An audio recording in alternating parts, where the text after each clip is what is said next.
All right, everyone. Welcome to our presentation on building human connections in the virtual world. We both work at the Stanford GSB.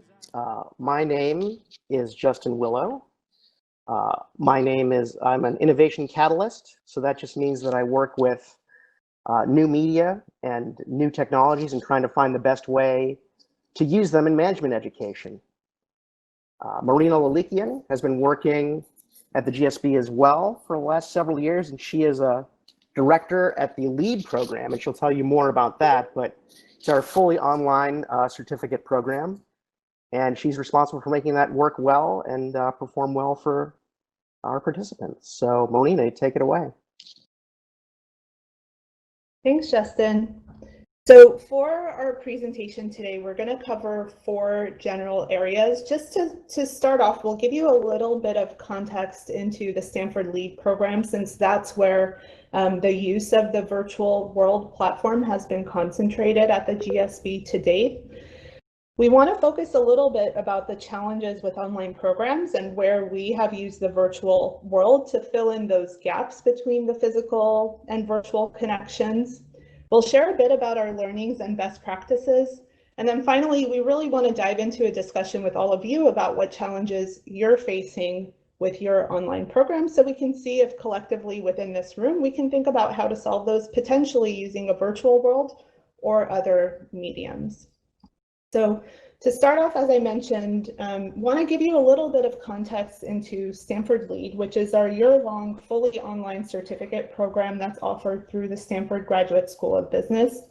And this program is really designed for mid to senior level professionals from around the world and across industries who are looking to become more effective leaders and change makers. Now, the program launched over 5 years ago in 2015, and at the time that the program launched, most of what was out there in the world of online programs were really just MOOCs or recorded classroom content that was available online for consumption.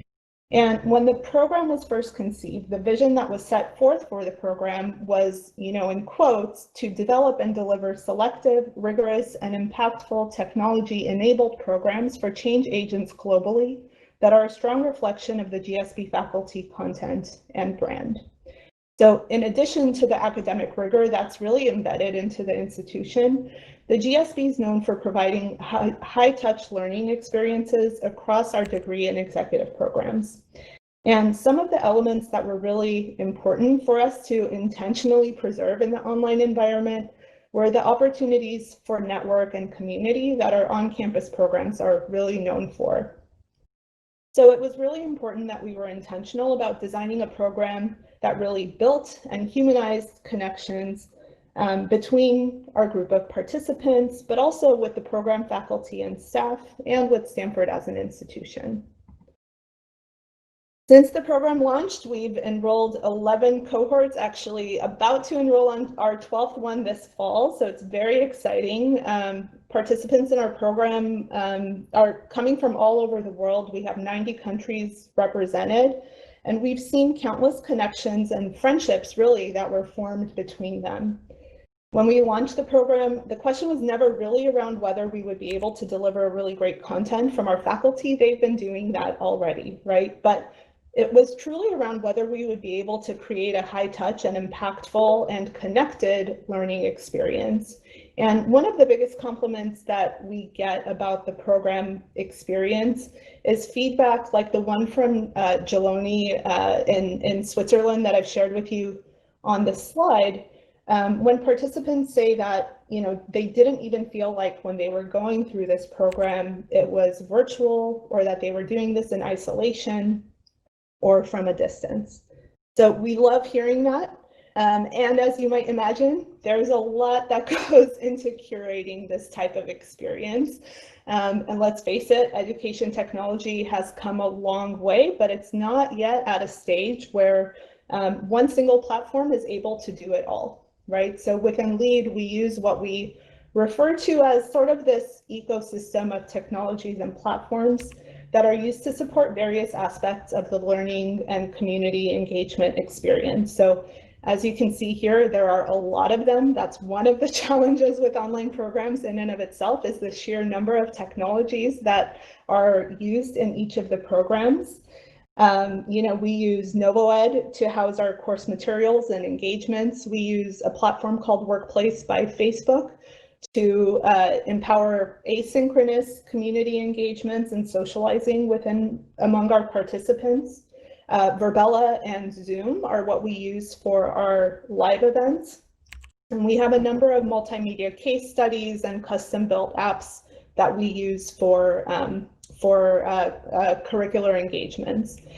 And as you might imagine, a lot of the team collaborations happen on Google Suite as well. So today, we'll actually just be focusing on the use of virtual worlds in the program, and particularly VirBELA, which is the platform that we're all in today. LEAD has used virtual worlds to engage our participants since the launch of the program, and VirBELA was our third virtual world implemented in 2017. We absolutely love using the platform. And for our presentation today, Justin and I are going to focus on just a handful of challenges that are inherent in building and humanizing connections in online programs. So those include creating a sense of connection to the campus and school culture, making virtual teamwork actually work, incorporating moments of fun and humor into your engagements, creating opportunities for unstructured socializing to take place, and leveraging the effects of physical environments. So we'll go through these and share with you some examples of how we've leveraged the virtual world to solve for these challenges. And to start us off, Justin will introduce you to our virtual campus and share a bit about how we connect our participants to the campus and school culture. Yeah, thanks, Marina. So if you want to take a look at what the campus actually looks like, we can go to the next slide. So this is the GSB campus. So you'll notice that a campus is not just limestone buildings or sandstone buildings and tile roofs. It's sort of these landmarks, right? These landmarks, these things you remember that are unique to the campus. And when this campus was built in around 2011, 2012, GSB was fortunate enough to be able to make a lot of custom artwork. So you'll see in the top right corner there's a monument to change as it changes.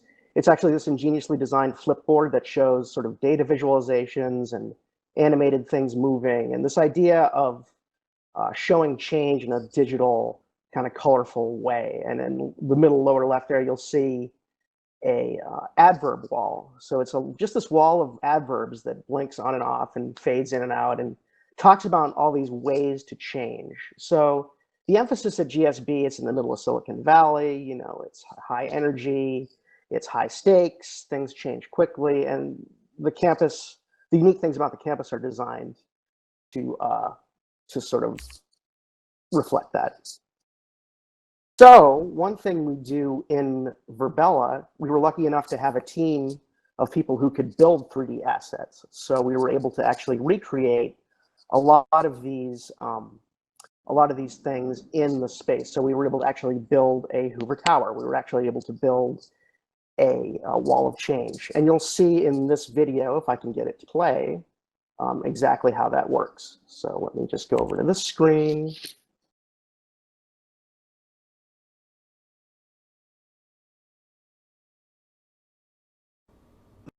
This is an example of a group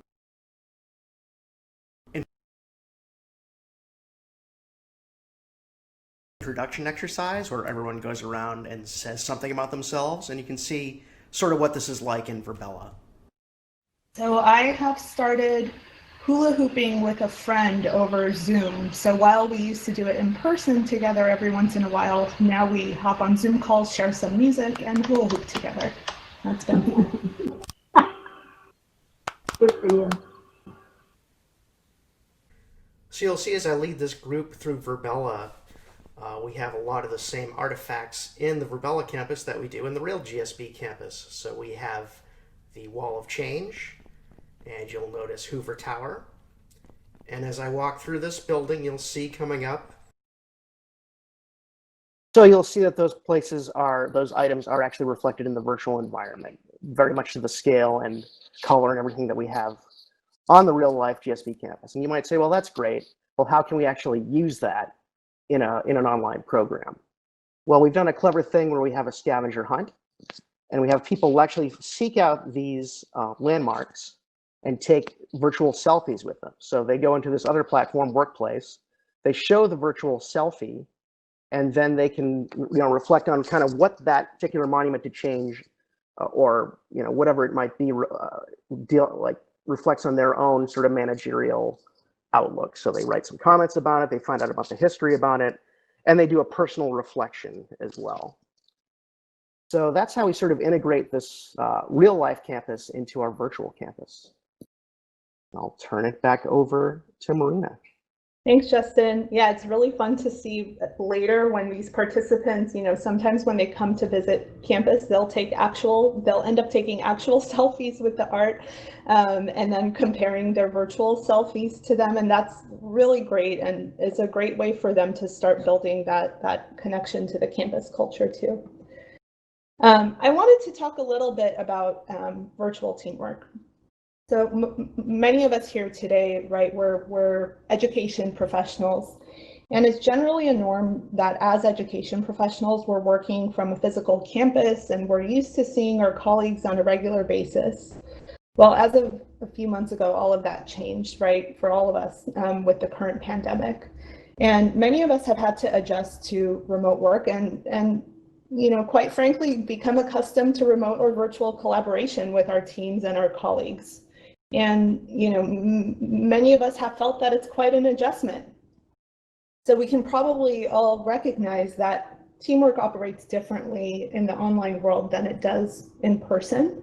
And that's true also for online learning programs. So it's important to incorporate elements into a learning experience that make sure that participants or students really have the opportunity to make their virtual teamwork work successfully.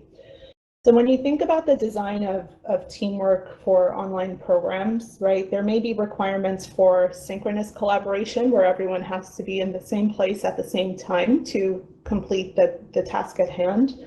Or maybe the work can be broken up among team members and done asynchronously, but oftentimes, right, it's a combination of the two. Well, when you're working in an online global program like we are, you also have to consider time zone differences between participants, and that unlike when you're on a physical campus, there aren't really many opportunities to bump into your teammates in class or across campus, so you can either bounce ideas off one another informally, or even, to be honest, if somebody has been unresponsive or MIA, check in with them or nudge them to see what's going on so you can get their attention. So personal accountability is really important. Otherwise, online teams tend to struggle. We've found that it's incredibly helpful for teams, especially those that are working together for extended periods of time throughout the course or throughout the quarter, to establish team norms so that they can work together successfully. So this can include timelines, preferred modes of communication, the roles that each of the individuals on the team serve, the diverse sets of skills and backgrounds that each of them are contributing, and how to leverage the strengths of each of the individuals on the team, and also how the team will hold each other and themselves accountable. Right, so these are a few. I'm certain there are more, but for the group to agree on a set of norms has been critical in ensuring our virtual team's success in their work with each other. So I mentioned at the start that LEAD is a year-long program, and actually we start the year off with a 3-week-long orientation period. And that's quite a hefty orientation period. We didn't actually start the program in 2015 with such a rigorous orientation, but over time learned quickly that if participants aren't set up for success by the time that they're required to dive into their coursework and actually engage with material where it would be consequential for them to miss out because they are not prepared in advance to engage with that material in a meaningful way, that it can have a strong impact on their success. So we use the orientation period to really get folks up to speed with the different tools and technologies and how to navigate that ecosystem, and then also to give them the tools that they need to succeed in working in virtual teams. So during orientation, we introduce participants to their Q1 teams, and they're asked to complete 3 team-based activities before their courses even begin. All of this with the goal of making sure that they're set up for success once the time comes for them to dive into their coursework. So teams are asked to work together to create a team identity. So they create their team name, they have a logo, and then they're asked to meet in VirBELA to complete the invisible path game, which is basically a simulated team exercise where participants take turns essentially being blindfolded in a virtual sense and having to rely on communication from their team members to guide them along a path that's filled with obstacles and rewards. Once they've completed that game, they then go on to complete a team planning document to discuss a lot of those team norms that I mentioned a moment ago. So when we first implemented orientation, we had a 2-part team activity, right? We had the identity and we had the planning document. We did not yet have VirBELA or the implementation of the invisible path game. We introduced the invisible path game as an orientation activity, I believe it was in 2018. And adding this activity in really, it did a few things, right? So first, it required for teams to meet synchronously. Like I said, some of the assignments they'll encounter in the program will require them to meet synchronously. But to be honest, the identity formation and the planning document, you could do those asynchronously, right? So in order to get them accustomed to the idea of having to find that time and actually concretely make that plan to meet synchronously for something that you can't do unless you're absolutely there in real time was really key. It gave them a real life engagement scenario and gave them real life communication challenges to solve together. And since we've incorporated the invisible path game into the flow of teamwork and orientation, we've seen really noticeable improvements in how our participants are approaching not just the planning document. We're seeing a lot more concrete examples of challenges that they actually encountered and how they would be able to navigate those challenges should they encounter them again, rather than them just thinking hypothetically about it. And we've seen that translate into how successfully most teams are able to work together when they then move into their Q1 courses. So that's been, we're really, really glad to have that game to help us out with that. And that's one way that we've leveraged the virtual world to solve for that teamwork challenge. All right, Justin, over to you to talk about fun and humor.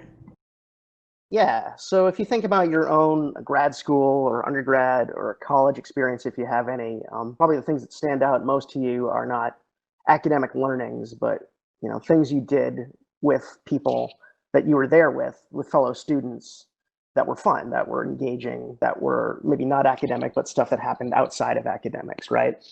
So we try and do some of that kind of stuff, much like real management education does, or on-campus management education does. So if you look at one of the things we do is icebreakers. So we actually go around in a circle and we'd say some sort of thing like, oh, what did you have for breakfast today? Or, what's your favorite activity? Or tell me about how you got your name, or that kind of thing. So it's a little bit, it could seem a little bit trivial, but actually having a virtual avatar that you can control and put in a circle and have actually say these things to each other is, kind of powerful. When we first give people tours of VirBELA, they're getting used to moving their avatar, they're getting used to what the avatar can do, they're getting used to cheering each other on, that kind of thing. So an icebreaker is kind of a nice way to leverage the platform in that way, right? And then another thing you can do as you're learning your avatar is have a dance contest. So when you can count down, what I like to do is have a countdown where it's like 10, 9, 8, 7, and then everyone hits the dance button at the same time, and everyone gets to move around without getting sweaty or dragging sand from the beach into the auditorium, that kind of thing. So and here you can see a kind of a fun group exercise. So yeah, so that's basically a couple of the fun things we can do in VirBELA that you might find memorable. I'll hand it back session where everyone hits the dance button at the same time.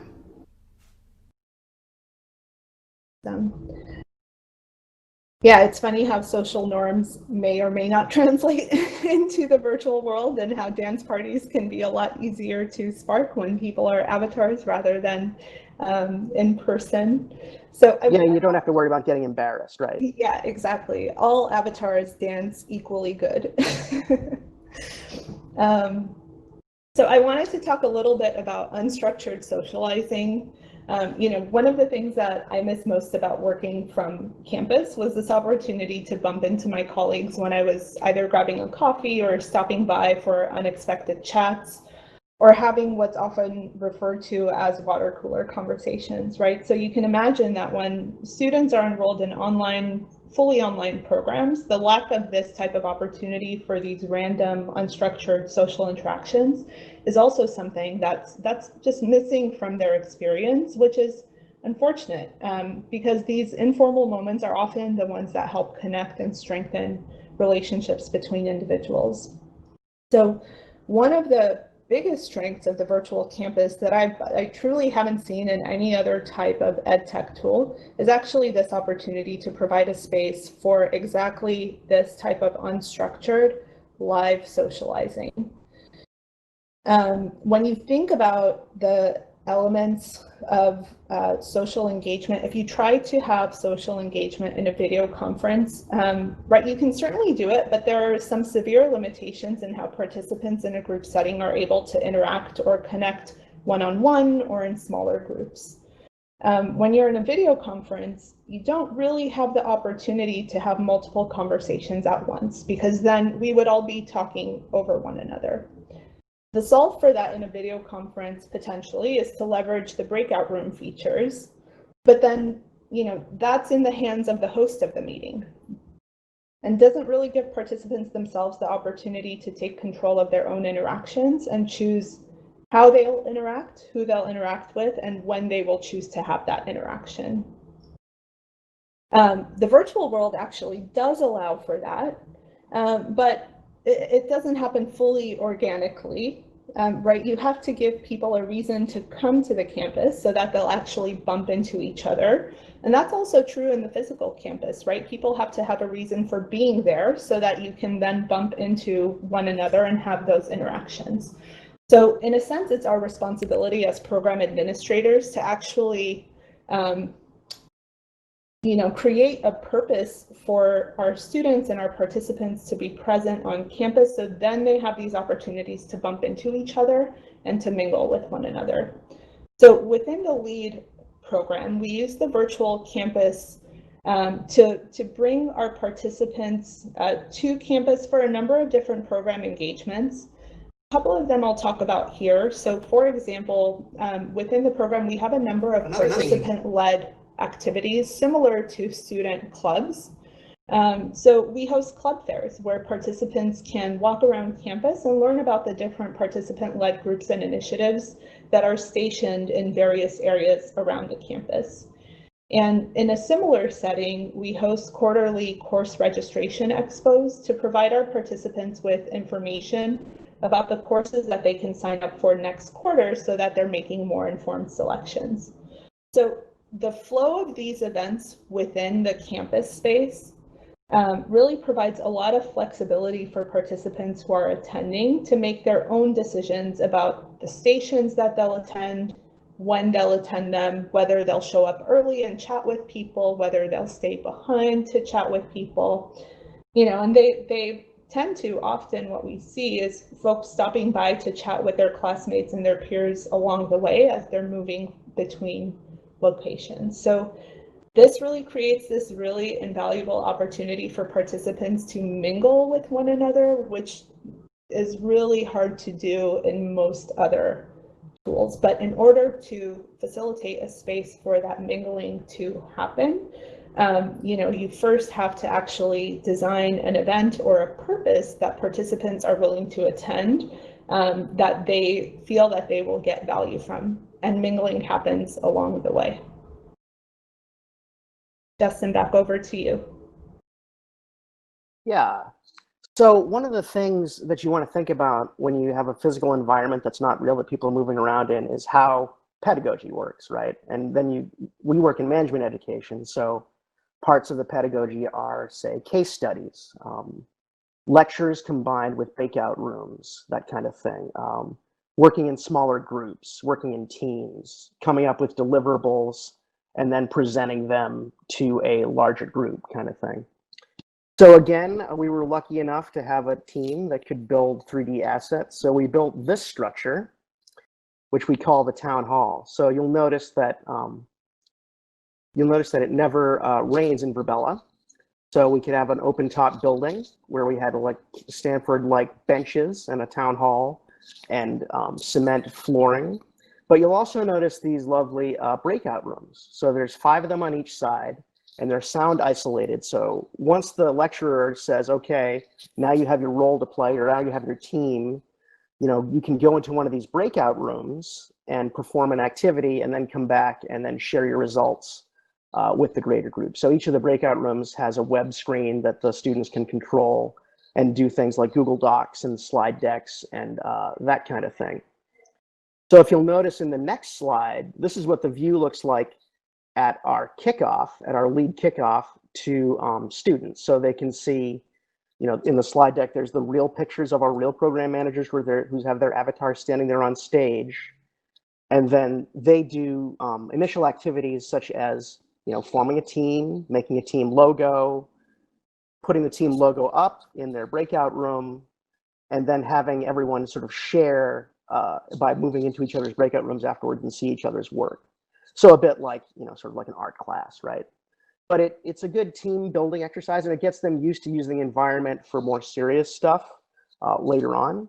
So when you're given an assignment, say you get your group, you get your breakout room, and you can use multiple documents to create, say, a presentation, come back and put the presentation on the big board where each student sort of shares.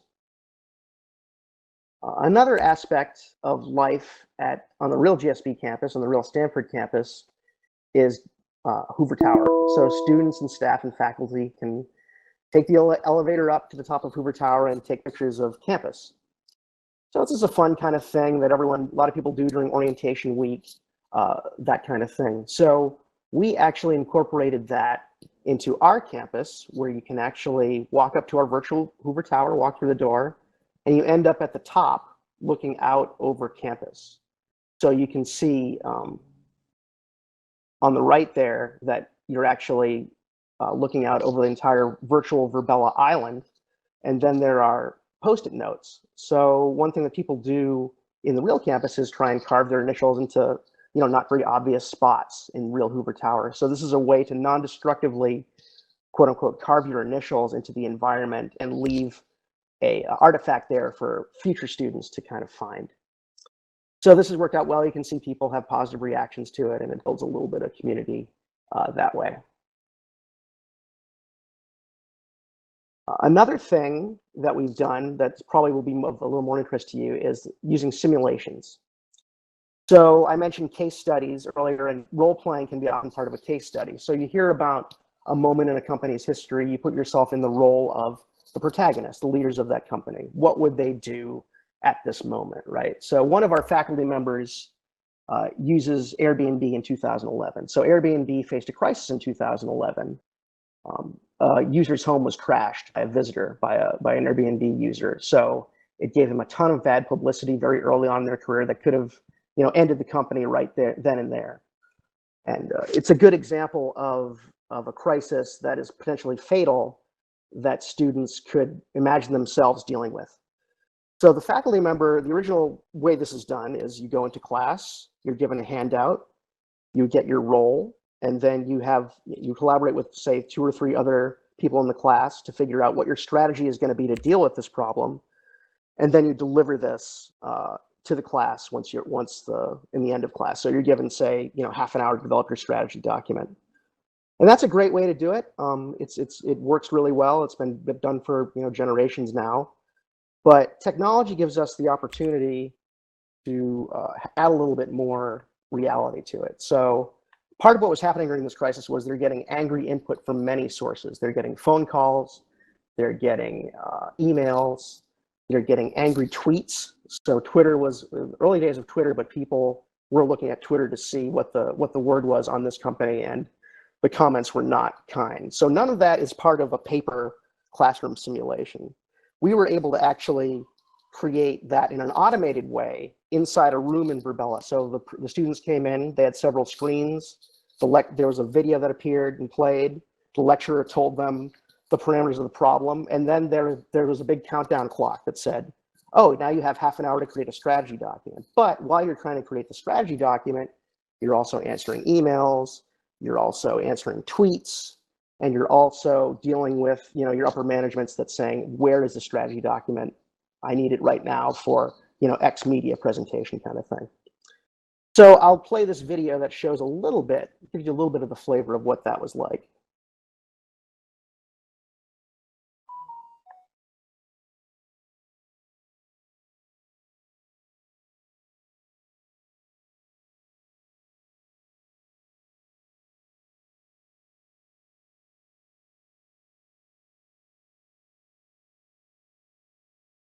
Do we have the video running? It's running for me.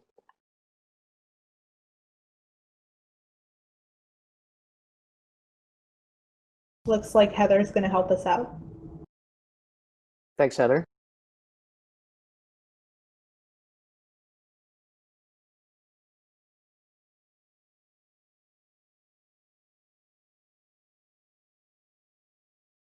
Okay, can you push play now? Sure.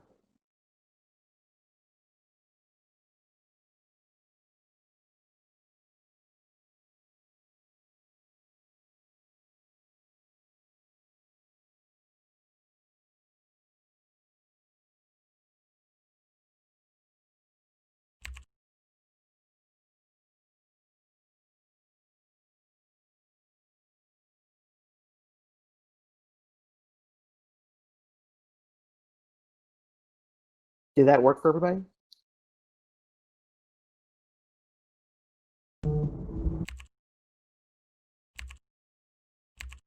No, unfortunately, it looks like it didn't.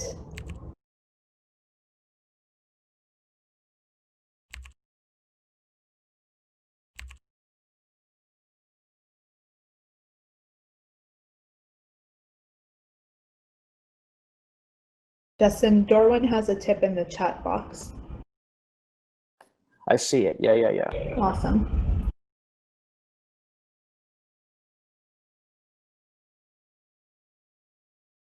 We saw most of the video autoplay.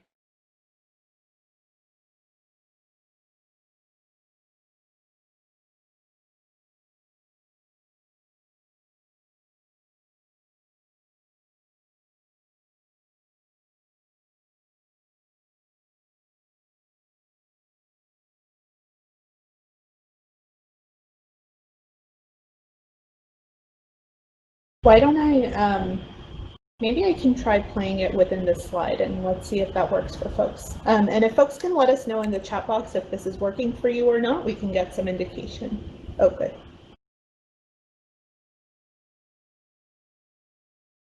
So it's playing now?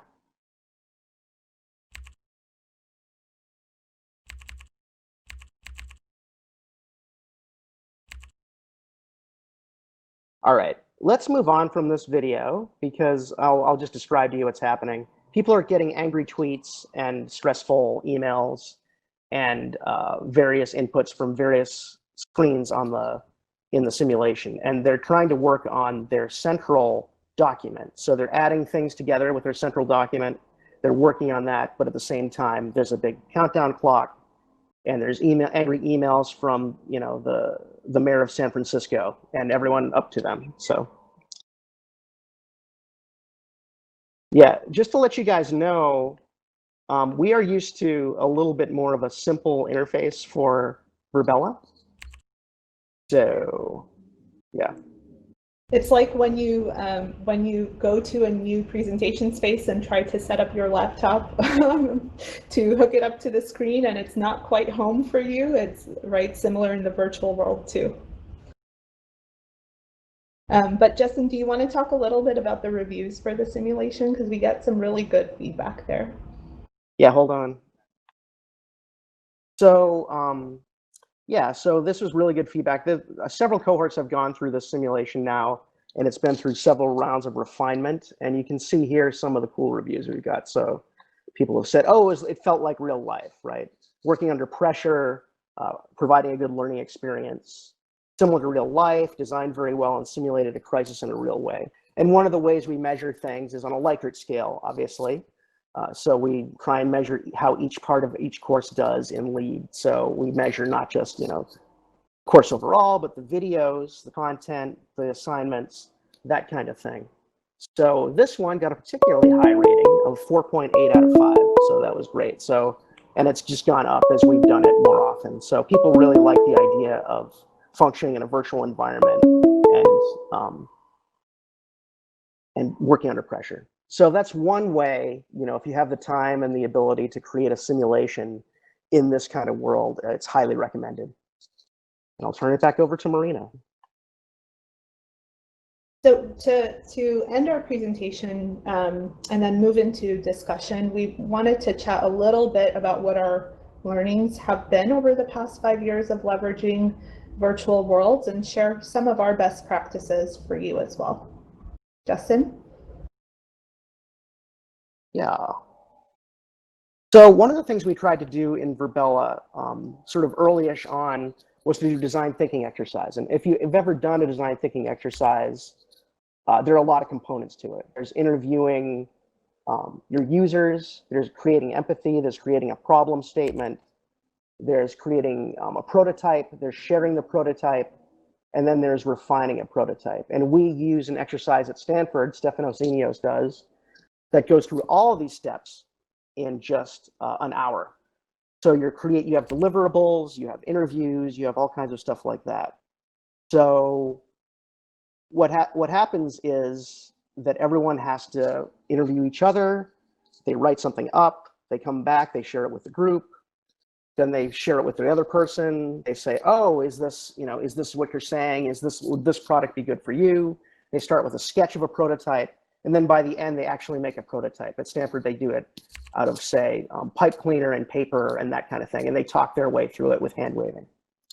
So in this exercise, what we tried to do was use that town hall that I showed you earlier to try and have students actually go through this entire process. And the problem was that the users were new to VirBELA, so they didn't necessarily even know how to fully control their avatar, much less move back and forth from the breakout room, to talking to their partner, to working in Google Slides, to creating something in Google Draw and then sharing it with the group. So it was a lot of sort of technical hurdles to overcome in addition to trying to learn a fairly complicated process. So we haven't yet figured out a way to do complicated things like the design process, the entire design process. So that's one example of a learning where maybe we would start smaller and then do smaller parts of it in VirBELA and then, move on to other things. Thanks, Justin. And it looks like in the chat that Dorwin might have a solution for the crisis simulation, but why don't we give it one more shot and then we'll move on. Sure. Do I just hit play on the video that I have here? Dorwin, why don't you let us know what would work? Travelers lost faith. That sounds bad. Is it playing? I'm going to use that in the strategy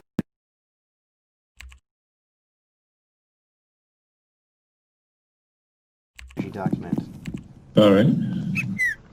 I'm getting some very harsh tweets, so I'll try to calm people down.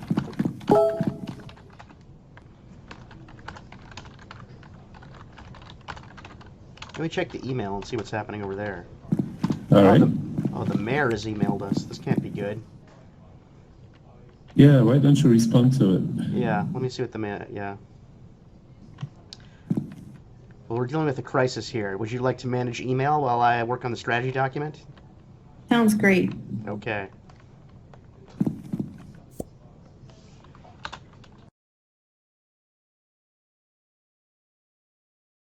All right, is everyone done with the video? Is it over yet? Yep. Fantastic. So that gave you a sort of feel for, two-person group. Imagine 3 people running around with their hair on fire, trying to go to different screens, trying to delegate tasks, that kind of thing. So it was pretty well reviewed by students. So now I will turn it back over to Molina, and she will talk through best practices. Thanks, Justin, and thanks, Dorwin, for making that work for us. Yeah, thanks, Dorwin, very much. Thanks. So needless to say, we've learned a lot over the years about what works well for our audience in this environment. And like Justin said, we're continuing to learn. Technology is developing really, really quickly, and even VirBELA itself has had a number of really great developments in the tool over the past few months. So we're looking forward to experimenting with those as well. I wanted to talk through, 4 of our main learnings. The first of which, I guess, is very foundational, right? And it sounds kind of basic and straightforward, but I think people oftentimes underestimate it. We've learned that providing onboarding support and activities that actually require engagement in the virtual world tool prior to any significant events taking place are really, really important. Right, so the last thing you want is to have a user log into the platform for the very first time during, say, their cohort kickoff event or a course live session where the stakes are higher. Chances are they'll probably be fine, but there's a possibility they might run into some issue or might take some time to get accustomed to interacting with the tool. So if you can get this out of the way early on with activities like the treasure hunt that we mentioned, or even the invisible path game, then you're setting up your students and your participants for success so that there's less of a hurdle that they have to overcome when they get to the more meaningful curricular engagements. The next thing we've learned is that, while, like I was saying, a lot of the social norms translate from the physical to the virtual world also provides you with an opportunity to add a little bit of levity and fun into your programming as well, in a way that's different from what you would do in the physical world, right? I cannot imagine standing in front of an auditorium filled with people on campus at Stanford and Palo Alto and asking them to join me in a dance party. But I do that in VirBELA with every incoming cohort when we have their live cohort kickoff event, right? And we always hear that it's a highlight for our participants. So in those ways, you can engage your community, your participants in a way that's a little bit lighter and different from what you would do in real life. The third point that I really want to emphasize is that, you won't be successful in using a virtual campus if you treat it as an add-on to your programming. So as you probably noticed within the descriptions of how we leverage the virtual world within the LEAD program, it's truly an integrated part of the program experience. And the activities in the virtual world actually complement, or they build on, or they conclude in other platforms. So it has to be part of your ecosystem of tools and not just a shiny tool that you're using simply because it's 2020 and virtual worlds are getting a lot of attention, as they should, right? They add a lot, but you want to make sure that that's integrated into the full program experience. And finally, while we hope that you've taken away some practical learnings from our presentation today, what works for the LEAD program and what works for Stanford GSV may not be exactly what works for you.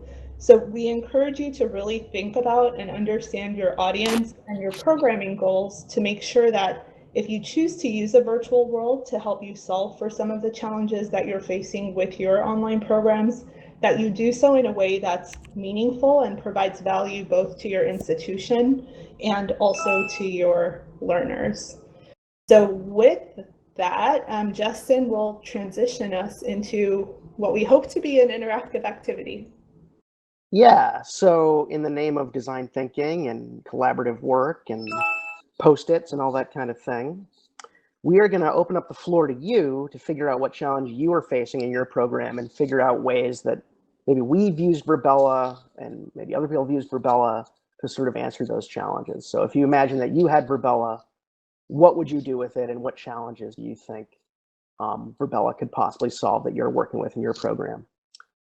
So in this next slide, I'm going to be taking notes and putting up people's responses in the chat as far as what your problems are. And then we're going to do a little bit of a grouping exercise and figure out maybe how we can solve them.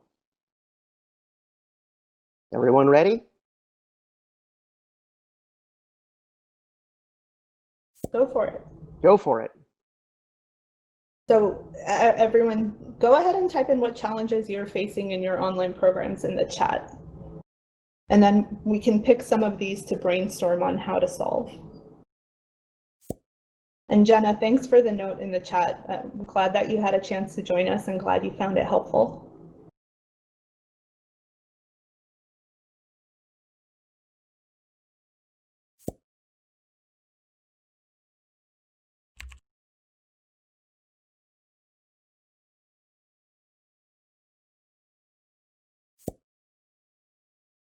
Cost of technologies.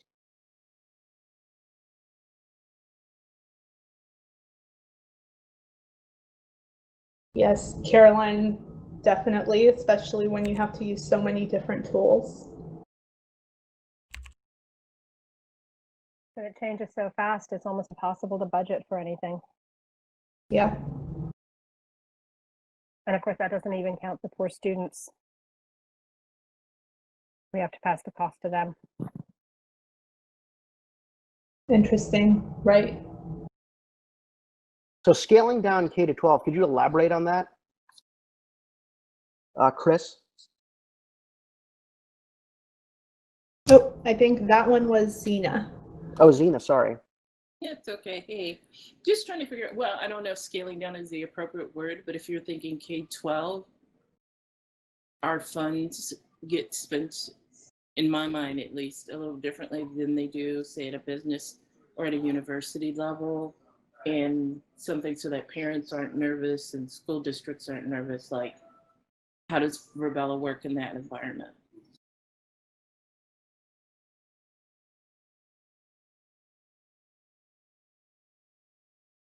What would make parents nervous, do you think? Oh, they were, I mean, well, the younger parents of younger children, whether or not they can get in on their own, whether or not there's going to be cyberbullying, almost having somebody making sure they're watching where their kids are on campus is the same way they would in a physical building. Yeah, yeah. Yeah, those cyberbullying is fortunately that's not something we've necessarily had to deal with in you know, a paid management education program. But I can see if you know, younger students are left on their own in a place like VirBELA, who knows what sort of things they could come up with, right? Yeah, and I wonder if that might mean that the way that you build your interactions for K-12 differs, right? Whereas we have the campus open and available to our participants to log into at any time, so they can also, you know, host their own team meetings there. Maybe an administrator is required for all engagements within the virtual campus for K-12, just like they would be, right, at least for younger students when they're on the school campus in real life, to help mitigate some of those concerns. So like full-time admins, like you guys have the greeters out front to let people know where to go when they first come into VirBELA. Maybe in this, you know, for younger students, there has to be some adult present for you to be present in VirBELA, for you to be in VirBELA with other students. Yeah, I wonder if there are folks from K-12 in the room who have other thoughts and ideas for that. It is an interesting challenge.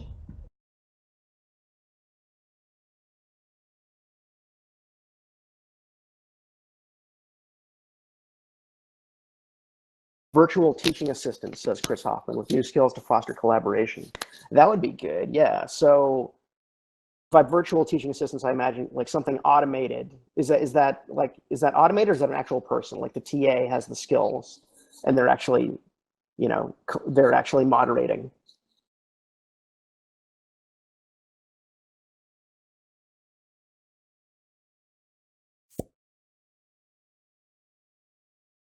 And Chris, you could either type or you are welcome to unmute your microphone and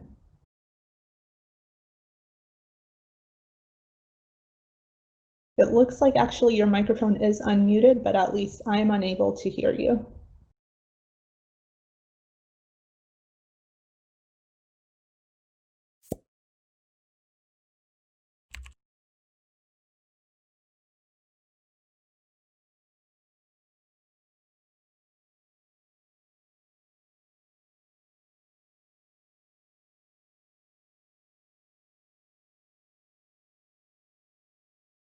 So it looks like maybe if I'm interpreting Chris's question correctly, the question is around, what are the potentially differences in skill sets that you need between teaching assistants that facilitate teaching and collaboration and learning in a virtual world versus physical?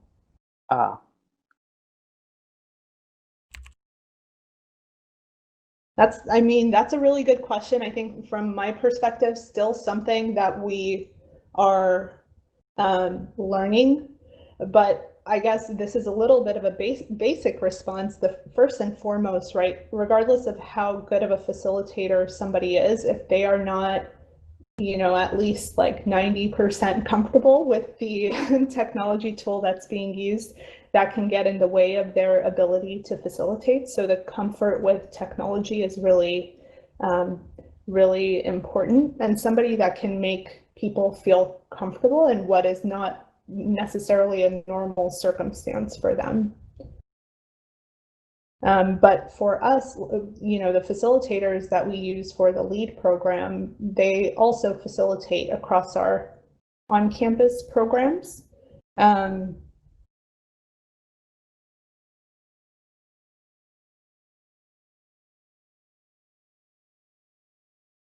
Yeah, I find that like a lot of the skills will probably overlap, right? Like, how to deal with someone who's being disruptive or how to change the topic back to something that, you wanted to talk about. But a lot of the skills are just sort of training in the technology, right? So like you saw where I wasn't able to play the video, it sort of disrupted the presentation a bit. That sort of thing happens all the time with technology. And we've seen it a lot at the GSB over the past quarter, obviously, where everyone is at home. And we have to teach faculty very quickly how to use, say, a virtual whiteboard or how to play a video in Zoom or that kind of stuff, right? So someone who's competent with the technology can be there in addition to someone who's competent with like the subject matter, right? Or how to facilitate a group learning or that kind of thing. So they can work together. We've done that a lot with our virtual teaching in the MBA program this quarter. Yeah, I agree. And Raja in the chat is, similarly stating that if technology is unreliable or obsolete, it would be a big challenge for online teaching or learning.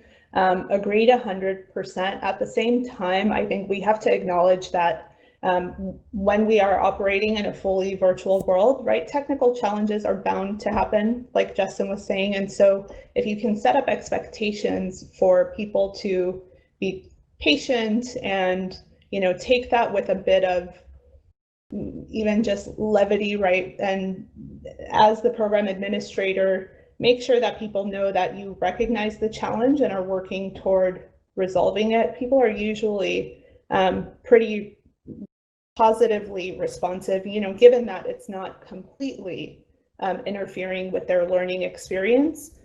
People can be more patient as long as the expectations are set up front for them to, wait until the video actually plays or consider some other format of engagement if you need to pivot in a crisis. This is Raja. I agree. And, if a person is working in a large university, a large corporation, there is technical support. But if an individual is like a guest faculty or a entrepreneur, like a one-person show when they're having to do everything, then depending on technology can pose some challenges into bandwidth or the service logistics. With the COVID-19, one can't really travel or get support as readily as one could have in a normal time. And so that was the point where, if it's a individual, small setup, then it becomes a little harder as a teacher. Absolutely agree. And I think, Justin and I both recognize that we are coming from a little bit of a bubble working for Stanford University that does have a lot of resources and a lot of financial resources as well as technical support to help foster these engagements. And so we're hopeful that with sharing a little bit about what we've done with the technology, like I said, can inspire what works best for you within your context. It's going to be different for each person. Yeah. No, I agree with you. And I'm actually sitting in India, and where there may be many students who don't have the infrastructure access to this, and this becomes a challenge. But this demo in VirBELA, all this is great. But one needs the funding and the infrastructure and all that. Thank you. Yeah, thank you. Yeah. ASU hosted a couple of conversations on accessibility to technology and tools and the internet earlier on in the week, which were really interesting to attend. Yeah, I would also encourage you to do kind of, I know this is a lot of time that teachers can take, but there are free platforms out there. Like VirBELA has a platform called Frame, which you may or may not have heard of, but it's for smaller groups, and they can put 3D objects into it from another platform called Sketchfab, and they can sort of move around an environment and communicate with each other in a smaller scale. So again, like that might not be free next year, or it might not, be available next year, but I think educators need to be flexible, right? So maybe what you're doing this year, you can try out some new technology. Maybe it gets replaced by something else next year, or maybe there's a way to leverage just simpler technology to do the same thing, right? So some things to think about there. I think it just means that individual educators need to be more flexible, and that's either fortunate or unfortunate, but it's definitely consumes time. All right, well, I know that we are coming up on our hour mark for our presentation, so thank you all for sticking around and hanging out with us. I had a really good time. Justin, how was it for you? I had a great time. That video played at the end. It was awesome. Right. Yeah. Dorwin is a magician. Yeah. Awesome. Well, props thank to Dorwin. Thanks. Thanks to ASU, Heather and her team, and to everyone that joined us. I hope everyone has a really great weekend.